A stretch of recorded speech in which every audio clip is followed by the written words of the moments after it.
Hello, so today we will discuss about second law of Newton.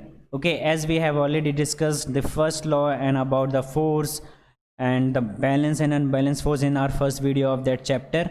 If you are new on our channel, then please visit in the playlist of class 9th and you will get the video of this chapter easily. So let's start. So before starting the second law, we should know about the momentum. What is momentum? देखो momentum भी एक तरीके का force ही है ये, लेकिन force कैसा होता है? इम्पैक्ट फोर्स होता है, मतलब किसी कितना इम्पैक्ट प्रोड्यूस कर रहा है किसी ऑब्जेक्ट के ऊपर, ठीक है। Impacts produce by our object depends on their mass and velocity. किसी भी ऑब्जेक्ट के ऊपर कितना इम्पैक्ट प्रोड्यूस हो रहा है, मतलब कितना फोर्स लग रहा है, किस पे डिपेंड कर रहा है? उसके मास या फिर वेलोसिटी पे। अगर मोमेंटम का डेफिनेशन आता है लिखने के लिए तुम्हारे एग्जाम में, तो क्या लिखोगे? The momentum of an object is defined as the product of its mass and velocity. क्या है ये इम्पैक्ट? ये इम्पैक्ट है मास और वेलोसिटी का प्रोडक्ट, ठीक है। मतलब ये मास क्या होता है? एक क्वांटिटी बताता है किसी भी मैटर का। ये तुमने 9th में पढ़ा ही था अपने फर्स्ट चैप्टर में, ठीक है, कि कितना उसके अंदर मैटर प्रेजेंट है। This is known as mass. Mass हमेशा फिक्स रहता है, चाहे आप कहीं भी चले जाओ, ठीक। उसको अगर वेलोसिटी के साथ मल्टीप्लाई करते हैं तो क्या आता है? उसका मोमेंटम। मोमेंटम को किससे डिनोट किया जाता है? पी से। और मोमेंटम का ऐसा यूनिट क्या होता है? केजी मीटर पर सेकंड। कैसे होता है? देखो, मास का क्या होता है? केजी। वेलोसिटी का क्या है? Distance upon displacement upon time taken. Displacement को किस में मेजर करा जाता है? मीटर में। और टाइम को किस में मेजर करा जाता है? सेकेंड्स में। तो क्या हो गया ये? KG metre per second. यही मोमेंटम हमारा सेकेंड लॉ बताएगा, ठीक है। मोमेंटम समझ में आया तो सेकेंड लॉ समझ में आ जाएगा, ठीक। अब देखो सेकेंड लॉ क्या है? If the net force of an object is not zero. अगर किसी भी ऑब्जेक्ट के ऊपर नेट फोर्स जीरो नहीं है, मतलब कि वो बैलेंस वाला केस नहीं है, तो ऑब्जेक्ट विल एक्सेलेरेट। इसका मतलब कि ऑब्जेक्ट एक्सेलेरेट करेगा, ठीक। करेगा ही भाई, जब अनबैलेंस होगा तो। बैलेंस क्या था? यहाँ से भी 3 न्यूटन लग रहा है और यहाँ से भी 3 न्यूटन लग रहा है, तो ये कहीं पे मूव ही नहीं कर रहा है, ये अपने उसी कंडीशन पे पड़ा हुआ है। चाहे तुम लेफ्ट राइट से कराओ या फिर 3 न्यूटन का फोर्स यहाँ लगाओ और यहाँ लगाओ, ये बॉडी यहीं पे रहने वाला है, ठीक है। इन्होंने क्या बोला है कि जैसे उस पर अनबैलेंस वाला फोर्स लगेगा, मतलब उसका नेट फोर्स जीरो नहीं रहेगा। एक तरफ 4 न्यूटन का लगा दो और एक तरफ तुम 3 न्यूटन का लगा दो, तो वो बॉडी एक्सेलेरेट करेगी। वो किस तरफ करेगी? इस तरफ। और कितने न्यूटन से करेगी? 1 न्यूटन से, ठीक है। तो ये यही कहना चाहता है कि वो बॉडी एक्सेलेरेट करेगी is the same as the direction of the net force. उसी डायरेक्शन में करेगी और उतने ही मैग्नीट्यूड से करेगी जितना उसका नेट फोर्स आया होगा, ठीक है। तो नेट कितना आया? 1 न्यूटन। किस डायरेक्शन में आया? इस डायरेक्शन में आया, तो इसी डायरेक्शन में मूव करेगा। The rate of change of momentum when object is directly proportional to the applied unbalance force in the direction of the force. ये क्या कहना चाहता है कि force is directly proportional to the rate of change in momentum. Rate कभी भी बोले तो हमेशा बोलने का टाइम से डिवाइड हो रहा है वो, ठीक है। और चेंज किस में ला रहे हैं? मोमेंटम में। तो चेंज लाने का मतलब क्या है? Final minus initial. तो rate of change m v minus m u. तो सेकेंड लॉ क्या था? यही है, the force is directly proportional to the rate of change in momentum, okay. अब इसको मैथमेटिकली हम समझ लेते हैं। देखो, इनिशियल मोमेंटम को यहाँ पे क्या इन्होंने डिटरमाइन किया है? M you. फाइनल को क्या करा है? M v. P for momentum, p for momentum, P1 is for initial momentum, P2 is for final momentum. Change in momentum मतलब final minus initial, final minus initial. M v minus m u. M क्या ले लिया? Common ले लिया, we minus you कर दिया।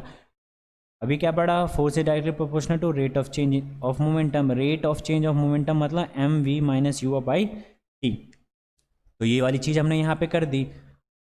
According to second law, force is directly proportional to rate of change in momentum. F आ गया यहाँ पे, डायरेक्टली प्रोपोर्शनल को रिमूव करके कांस्टेंट लगा दिया, ठीक है। इस कांस्टेंट की वैल्यू क्या रख दी यहाँ पे हमने? 1, ठीक है। तो अब देखो यहाँ पे 1, ये के यहाँ से हट जाएगा, 1 रखते ही आगे बढ़ते हैं। ये ए कैसे आया? एम वी माइनस यू अपन में टी। तुमने पिछले वाले चैप्टर में पढ़ा ही था, हमने डेरिवेशन किया था ना, v equals to u plus a t. तो वही मैं बार बार बोल रहा हूँ कि अगर तुम्हें मोशन नहीं आएगा तो ये चैप्टर समझ में नहीं आने वाला। अब देखो यहाँ पे तुम्हें a की वैल्यू कैसे आएगी? v माइनस यू अपॉन में t इक्वल्स टू एक्सेलर। और वैसे भी हमने एक्सेलरेशन का डेफिनेशन भी देखा था। What is the acceleration definition? Is rate of change in velocity. यहाँ पे देख रहे हो, rate of change in momentum है ये क्या है, rate of change in velocity is known as acceleration. तो ये वैल्यू हमने यहाँ पे ये पुट कर दी, ठीक है। तो ये इस पूरे की जगह पे क्या आ गया, ए आ गया, तो के एम ए आ गया और के की जगह 1 आ गया, तो फोर्स की वैल्यू क्या आ गई, एम ए। यहाँ पे देखो अब एक्सेलरेशन को तुम क्या लिख सकते हो, फोर्स अपॉन में एम, ठीक है। और एक्सेलरेशन क्या हो गया, डायरेक्टली प्रोपोर्शनल हो गया फोर्स के, मतलब जितना ज़्यादा फोर्स होगा उतना ही ज़्यादा एक्सेलरेशन होगा। और इनडायरेक्टली प्रोपोर्शनल हो गया मास का, मतलब जितना ज़्यादा मास होगा उतना ही कम एक्सेलरेशन होगा। मतलब जितना भारी ऑब्जेक्ट होगा, मास जितना ही ज़्यादा होगा उसका एक्सेलरेशन उतना ही कम होगा, क्योंकि ये इन्वर्सली है। इन्वर्सली में एक चीज़ बढ़ता है तो दूसरा कम हो जाता है, और जितना कम मास होगा उतना ही ज़्यादा एक्सेलरेशन होगा, ठीक है। बट ये फोर्स के डायरेक्टली है, अगर इस पर फोर्स ज़्यादा लग रहा है तो इसका एक्सेलरेशन भी ज़्यादा होगा, अगर इस पर फोर्स कम लग रहा है तो इसका एक्सेलरेशन भी क्या होगा, कम लगेगा, ठीक है। तो ये बात ध्यान रखना। नेक्स्ट है, देखो फोर्स में यहाँ पे मैंने नेगेटिव डाल दिया। अब देखो इस नेगेटिव का मतलब क्या है, कभी कभी तुम्हारे फोर्स की वैल्यू नेगेटिव आएगी। मैं न्यूमेरिकल्स में तुम्हें बताऊंगा, सेपरेट वीडियो बनाऊंगा मैं न्यूमेरिकल्स के ऊपर, ठीक है। तो वहाँ पे मैं तुम्हें बताऊंगा कि नेगेटिव वैल्यू क्यों आया है, लेकिन अभी देख लो कि नेगेटिव आता है। उस नेगेटिव का मतलब क्या है, इंडिकेट क्या करता है, क्योंकि वैल्यू तो नेगेटिव नहीं होती है। हम तो ऐसे नहीं बोल सकते भाई -2 नेगेटिव उस पर फोर्स लगा दियो, -3 लगा दियो, ऐसा तो नहीं बोलते। या तो 3 न्यूटन का फोर्स लगा दे, इस डायरेक्शन में लगा दे या उस डायरेक्शन में लगा दे। जैसे मैंने तुम्हें बताया कि force is a vector quantity, और वेक्टर क्वांटिटी में डायरेक्शन बहुत ज़्यादा मैटर करता है। तो ये इंडिकेट और कुछ नहीं, सिर्फ डायरेक्शन इंडिकेट कर रहा है। मतलब कि अगर तुम फोर्स कहीं पर लगा रहे हो इस डायरेक्शन में, ठीक है, ये अप्लाइंग फोर्स है, और तुम्हारा फ्रिक्शनल फोर्स अप्लाइंग फोर्स से ज़्यादा हो गया, ठीक है, तो हम फ्रिक्शनल फोर्स को कैसे बोलेंगे कि फ्रिक्शनल फोर्स 4 न्यूटन लगा रहा है इस पर, बट नेगेटिव जैसे हमने इंडिकेट और बोला यहाँ पे 3 न्यूटन हम लगा रहे हैं। ऐसा मैंने एग्जांपल लिया कि 3 न्यूटन हम लगा रहे हैं, लेकिन फ्रिक्शन उस पर 4 न्यूटन का -4 न्यूटन का लग रहा है, ठीक है। तो देखो यहाँ पे मैं फ्रिक्शन बोल दूँ या -4 न्यूटन बोल दूँ, अगर मैंने किसी साइंस पढ़े लिखे बच्चे को बोला कि 3 न्यूटन का फोर्स मैंने लगाया, ठीक है, और -4 न्यूटन का फोर्स मेरे पे लग गया, ठीक, तो इसका मतलब कहना क्या चाहता है कि 3 न्यूटन मैंने लगाया और 4 न्यूटन का फोर्स मेरे अगेंस्ट में लगा है, ठीक है। तो यहाँ पे नेगेटिव इंडिकेट यही कर रहा है कि आप जिस डायरेक्शन में काम कर रहे हो उसके अपोजिट डायरेक्शन में कुछ आ रहा है, गॉट इट। नेक्स्ट देखो, अक्सर पेपर में आ जाता है कि 1 यूनिट फोर्स को डिफाइन करो, ठीक है। तो मैं बार बार बोल चुका हूँ कि 1 यूनिट कभी भी डिफाइन करने के लिए आए तो हर जगह उसके फॉर्मूले पे 1 डाल दो और इजीली डिफाइन कर दो। जैसे यहाँ पे इन्होंने भी यही किया है, 1 unit force is defined as the force applied on an object of mass, कितने मास पे, 1 kg पे, बोला ना, 1 डाल दो, to produce 1 metre per second square acceleration. 1 unit क्या फोर्स डिफाइन कर रहा है कि किसी भी बॉडी के ऊपर अगर हम फोर्स अप्लाई करेंगे 1 यूनिट फोर्स, तो बॉडी क्या होना चाहिए, 1 kg का होना चाहिए, और वो कितना प्रोड्यूस करे acceleration, 1 metre per second square, ठीक है। और फोर्स का ऐसा यूनिट क्या होता है, न्यूटन भी होता है, या फिर तुम एलेबरेट करके लिखोगे तो kg metre per second square भी लिख सकते हो, ठीक है। kg metre per second is momentum, kg metre per second square is force, okay.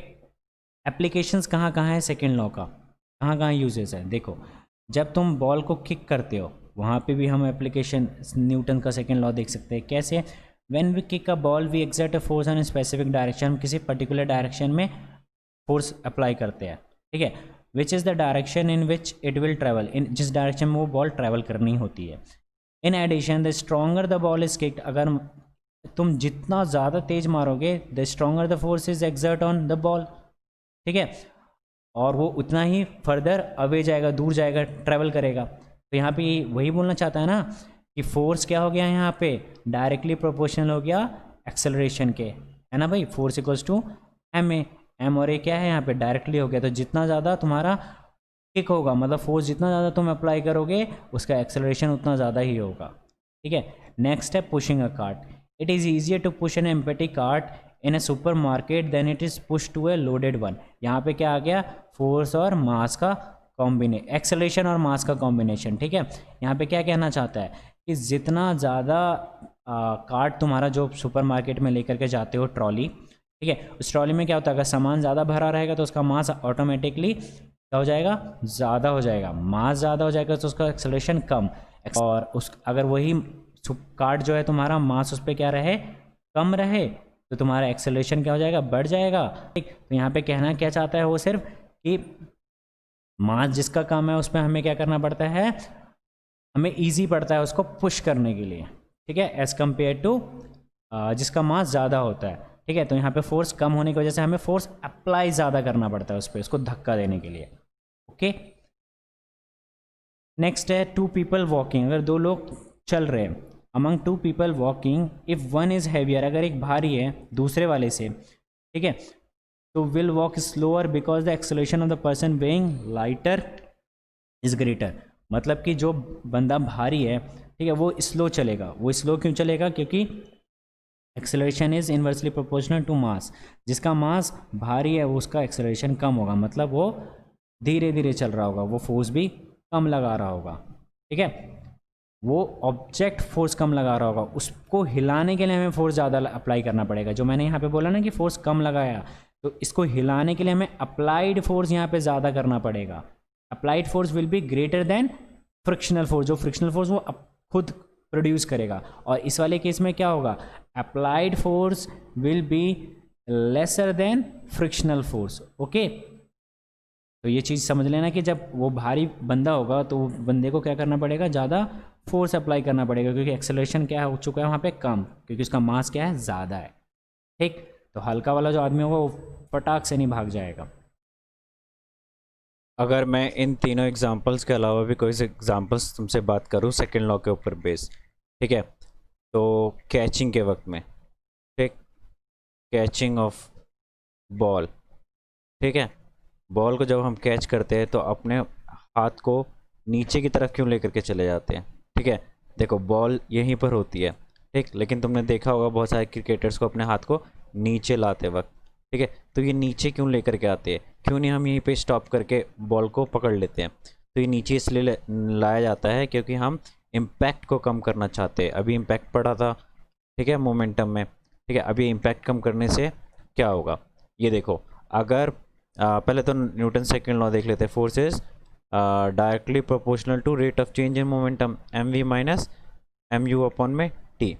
देखो अगर हाथ इसका यहीं पर रहेगा, ऊपर ही रहेगा, ठीक है, इसका हैंड यहीं पर है और बॉल यहीं पे पकड़ रहा है, तो यहाँ पे चेंज इन मोमेंटम क्या होता है, शॉर्ट होता है, कम होता है, बहुत कम टाइम के लिए मोमेंटम चेंज हुआ है, तो फोर्स की वैल्यू क्या हो जाती है, बढ़ जाती है। एज वी नो दैट अगर नीचे वाली वैल्यू कम हो जाएगी तो ओवरऑल वैल्यू क्या हो जाती है, बढ़ जाती है। बट जब वो हाथ को नीचे लेकर के आता है, ठीक है, बॉल को भी अपने साथ नीचे लेकर के आता है, तो force is directly proportional to rate of change in momentum m u upon में m v minus m u upon में टी।